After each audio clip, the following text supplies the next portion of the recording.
je me souviens de la fermeture de l'annexe Chateaubriand, puisque là c'était un peu crève-cœur pour les lecteurs. Ils allaient avoir quelques mois sans livre. Et il y avait ce côté, une page qui se tourne, qui se ferme.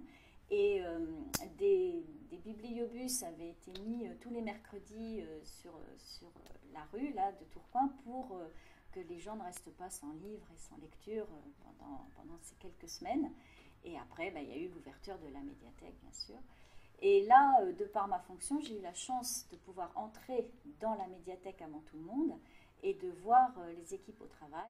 Il y avait la section livres qui avait le gros dilemme entre qu'est-ce qu'on prend dans l'annexe, qu'est-ce qu'on laisse, qu'est-ce qu'on restaure, qu'est-ce qu'on garde, qu'est-ce qu'on jette, et puis les nouveaux livres qui arrivaient par dizaines, par carton. Il y avait le pôle images et son aussi. Beaucoup de travail de mise en place, et puis il y avait la salle Louis Parrot, il fallait inventer les modalités, les animations, et tout le monde travaillait avec beaucoup d'énergie, sans doute beaucoup de stress aussi, mais ça ne se voyait pas trop. Surtout une belle envie, un bel enthousiasme, moi c'est ce que j'ai ressenti. Les principaux programmes de la médiathèque, là vous voyez, c'est une bibliothèque, et puis un endroit où il y aura de l'image et du son, et puis aussi une salle de conférence pour éventuellement venir exposer des sujets ou même des classes, comme aujourd'hui, pour utiliser cette salle-là pour faire des conférences. Le bâtiment, on a voulu qu'il soit moderne, qu'il soit de notre temps, quoi, comme ce que vous vivez aujourd'hui, qu'on n'a pas voulu faire un bâtiment ancien, un bâtiment qui reproduise les effets du passé. La première chose qu'on a constatée en arrivant dans le quartier, c'est que vous voyez, tous les immeubles autour de vous sont des immeubles orthogonaux, avec des angles droits. Donc nous, on a souhaité que la médiathèque sorte un petit peu de cette écriture orthogonale. Donc c'est pour ça qu'on est parti à la fois sur des formes un petit peu courbes dans le sens de la verticale, mais aussi courbes, oui, dans les deux sens. Le jour de l'inauguration, c'était fort aussi, il y avait beaucoup de monde. Surtout ce qui m'a marqué, c'est la présence des jeunes, beaucoup de jeunes collégiens.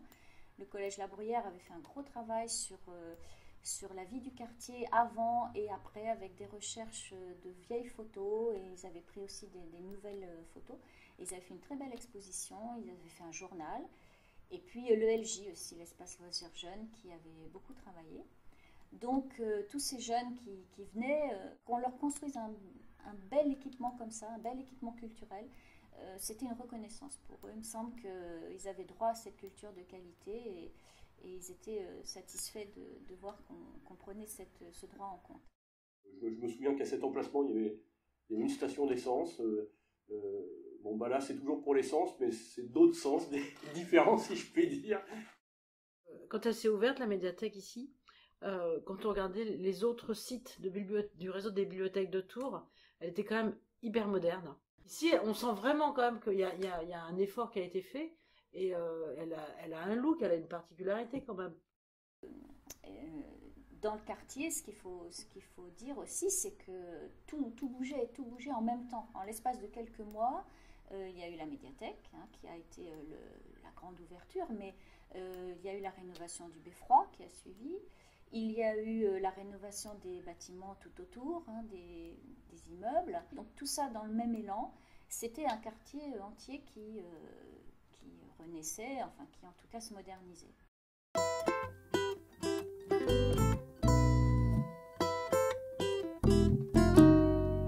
J'allais à Chateaubriand, à la petite bibliothèque, qui était vraiment toute petite et pas beaucoup de choses à emprunter, donc moins bien. Oui, c'était l'inauguration. Je suis venue à l'inauguration. Parce que j'étais contente qu'une médiathèque ouvre à Tournord, puisque j'habite Tournord. Et puis ça me tient, c'est un lieu culturel. Dans les tout premiers jours de l'inauguration, ça tombait bien, j'étais en retraite juste, et j'avais vraiment besoin de trouver des occupations nouvelles. Et donc je suis arrivé là par curiosité, et puis par intérêt, parce que en plus le lieu interpellait, le look extérieur est quand même sympa et je dirais soigné. Et puis derrière, ça répondait pour moi à une attente. Je dirais un peu comme Colombo, c'est ma femme peut-être. C'est ma femme qui m'a dit, tiens, une médiathèque s'ouvre près de chez nous et tout ça. Donc je me suis dit, c'est peut-être l'occasion d'aller voir quelque chose d'intéressant. Je venais à Chateaubriand, effectivement. Depuis 25 ans que j'habite Tournord. J'étais habitué, c'est là que j'allais déjà à l'époque lire la presse et tout ça. Donc j'ai continué tout simplement. Avant, j'allais à à la centrale. Et depuis que c'est ouvert ici, je viens pratiquement ici. Je n'ai pas connu Châteaubriand. Je devais avoir 3 ou 4 ans, quelque chose comme ça. Alors, je me souviens pas du moment où on a commencé à y aller parce que pour moi, ça a été tout le temps, quoi. Je venais de la centrale, donc en fait, on m'avait dit qu'à Mitterrand, il y avait des livres et des CD, DVD, surtout des DVD. Et donc, je suis venu en chercher. Abonné à l'ancienne bibliothèque, tout naturellement, j'ai continué avec la médiathèque. J'ai toujours aimé les bibliothèques. Elles récèlent des trésors connus ou à découvrir. Je les ai fréquentées partout où j'ai vécu, par curiosité et soif d'apprendre.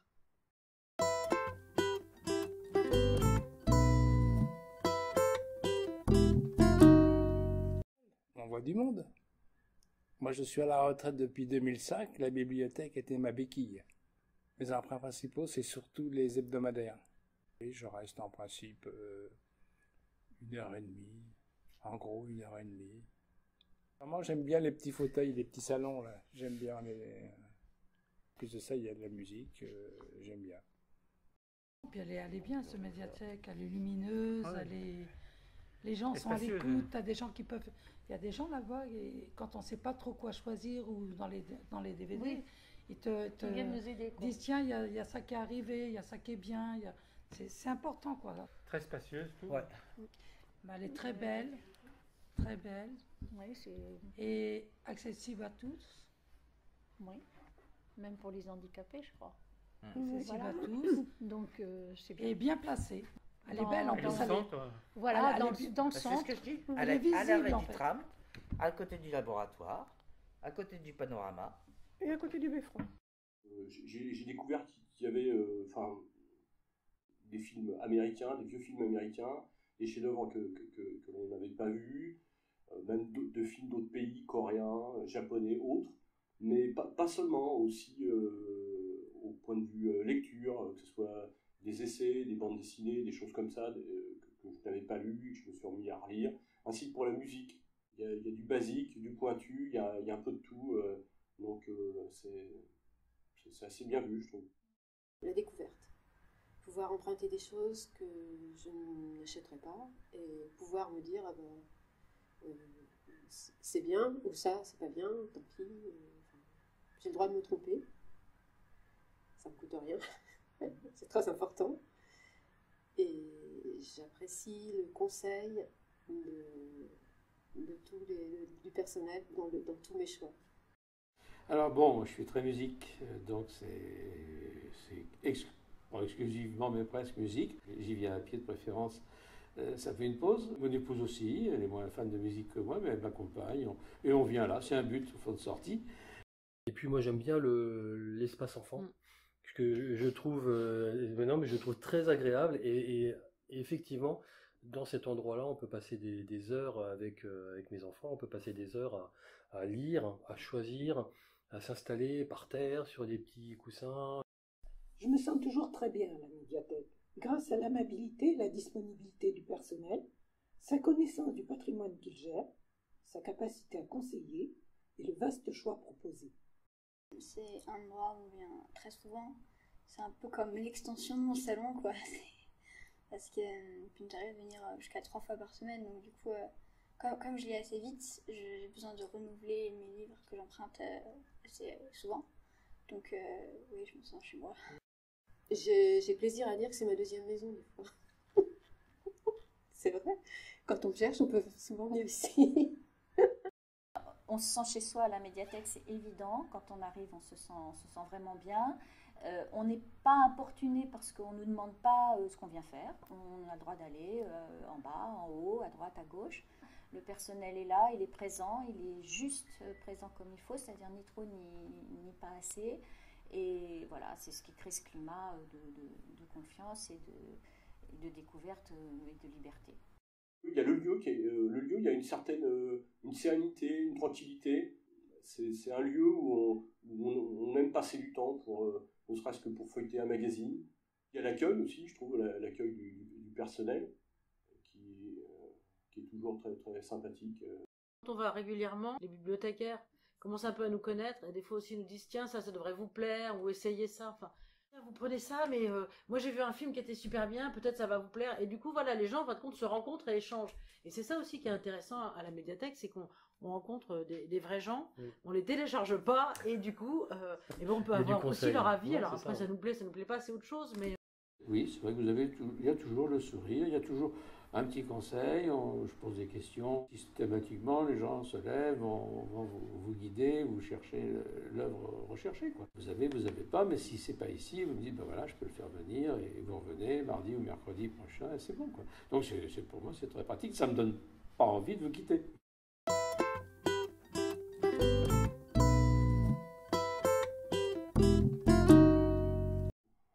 Pour moi, même si on est à l'époque, pour certaines choses, du sans contact, rien ne remplace le contact avec les personnes. On est guidé et aiguillé, mais par des vraies personnes qui ont des goûts différents, tout ça. Donc ça me semble, c'est complémentaire. Enfin, c'est pour ça aussi que je me déplace.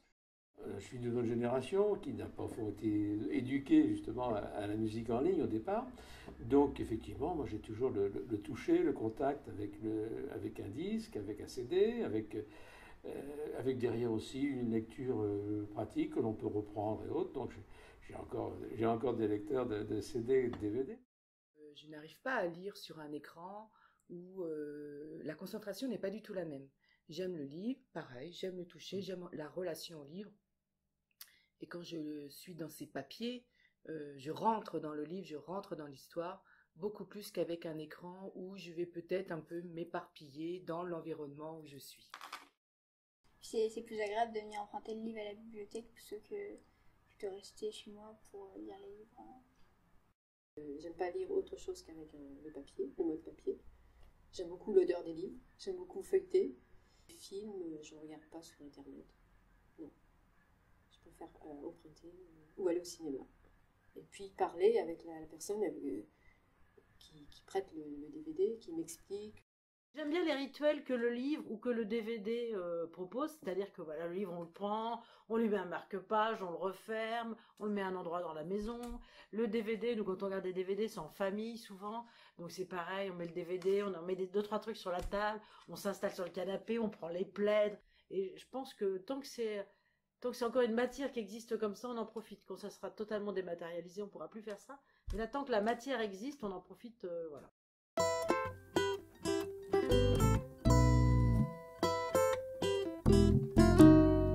Mon meilleur souvenir, c'est quand j'étais venue voir Pedro Kouyaté. Il était venu présenter la musique africaine, ses instruments, le ngoni. Et puis, j'aime bien la musique africaine. Puis il était assez sympa, mais il était ouvert avec tout le monde. Et la salle était pleine, ça faisait plaisir. J'étais en train de lire une histoire à un gamin, et d'un seul coup, et le gamin il m'a regardé, il fait Madame, c'est quoi la suite de l'histoire? Je dormais dans le pouf, j'étais à la médiathèque, c'était pour faire ma sieste. Alors là, j'ai eu la honte de ma vie. Moi, ce qui a été marquant, c'est le premier sujet, c'était sur le blues de Benjamin. C'est la première fois qu'il faisait ça. Et moi, je trouve ça très bien. D'une part, pour l'usager, mais aussi pour vous, parce que c'est quand même plus intéressant de travailler en faisant des choses comme ça, quoi. Ça fait assez longtemps que je suis pas allée parce que maintenant je suis plus grande, mais je me souviens quand j'étais petite, on allait aux soirées pyjama où on lisait les livres. Et mon petit frère et ma petite soeur, ils y vont aussi, ils aiment beaucoup. Et moi je me souviens que j'aime bien parce qu'on était en pyjama dans la bibliothèque, ce qui est assez inhabituel. Et je me souviens que ça me plaisait bien. Avoir perdu un CD et avoir été formellement sûre, mais sûre et certaine que je ne l'avais pas chez moi, et on me l'a répété moult fois, si, il est chez vous, et plusieurs se sont dit, mais si, il est chez vous, non, c'est pas moi, je ne l'ai pas chez moi, et évidemment, il était chez moi, donc ça m'a fait beaucoup rire, parce qu'effectivement, j'étais persuadée, et tout le monde savait que, effectivement, ici, on perd beaucoup les CD chez soi. J'ai eu la chance de participer aux ateliers d'écriture. Quelle excellente idée que la création de cette activité. Les groupes d'écrivains en herbe ont partagé avec bonheur la surprenante diversité des expressions de chacun.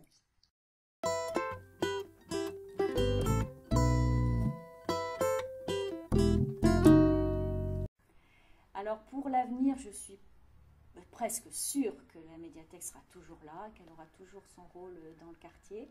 je crois qu'il faut qu'elle reste ce qu'elle est, c'est-à-dire un lieu d'utilisation pour emprunter, mais aussi, peut-être même surtout, un lieu de rencontre et de découverte.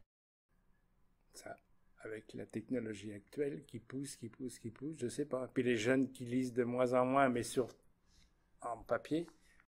Oh ben bien Je sûr. pense que oui.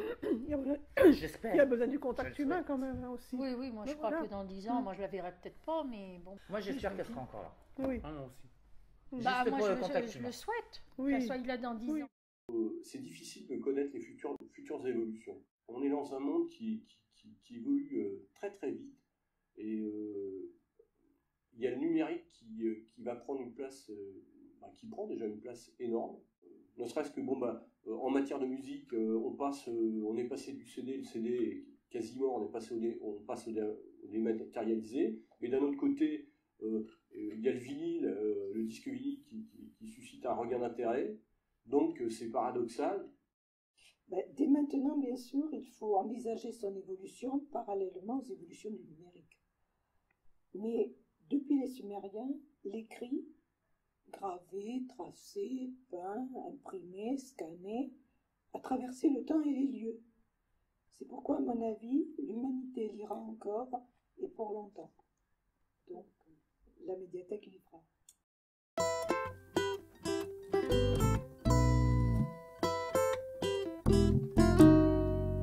Si la médiathèque était un livre, pourquoi pas Balzac et la petite tailleuse chinoise de Dai Siji, parce que grâce au livre, dans cette histoire, eh bien, une petite montagnarde de la Chine profonde se libère de toutes ses angoisses, de ce qui l'oppresse, et le livre comme instrument de libération et le livre comme voyageur autour du monde, eh bien, c'est une belle idée.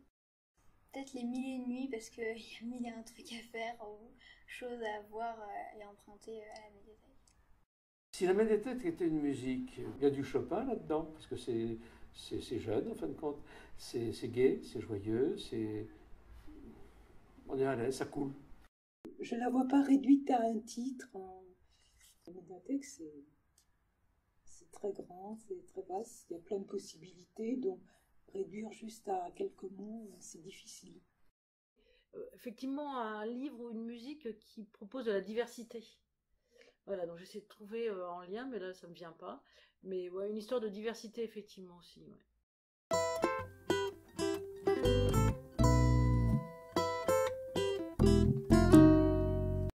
C'est les combien, les 100 ans? Le 100 ans. Oh non. Bon anniversaire! Oui, je vous souhaite un bon anniversaire et que ça dure, j'ai toujours envie de vous dire. Ah oui, alors bon anniversaire à la médiathèque, tout son personnel et longue vie à la médiathèque. Voilà. Bon anniversaire à la médiathèque. Bon anniversaire. Alors, joyeux anniversaire. Oui, bon anniversaire. Bon anniversaire. Bon anniversaire à tout le monde. Au plaisir de revenir. Bon anniversaire. Tenir un livre qui vous absorbe, le lire, le relire, est un bonheur, un échange tant physique que mental. C'est une échappée, une porte grande ouverte pour élargir le quotidien. Très bon anniversaire à la médiathèque et longue vie à la médiathèque.